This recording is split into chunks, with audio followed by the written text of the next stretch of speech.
Here's how I approach grocery shopping each week as a registered dietitian. First, I make a plan. I want to know exactly what I'm planning to eat throughout the week, and this includes breakfast, lunch, and dinner.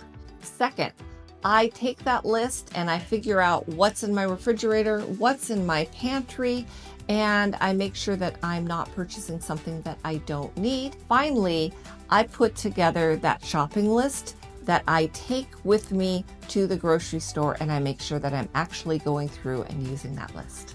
Let's get started.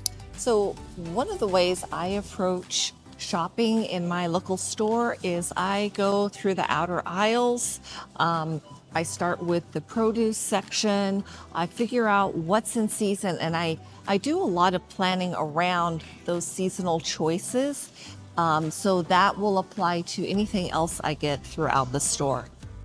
Another great option, if it's not in season, is to buy some freezer foods. And these are picked at the height of the season, and they're flash frozen, so they're still a great source of nutrients. Another one of my favorite areas is the bulk section.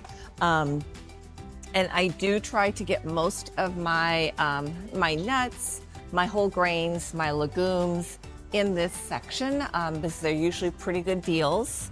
And they have a lot of more interesting variety in this section.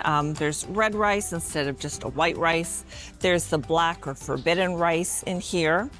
You have different options of like roasted as well as raw nuts. And then you just have some different bean varieties than you might in the aisles. And finally, there is the spice section, and this may be my favorite section of all, and it's a great cost saving as well. And there are also some delicious teas that you can get from this section.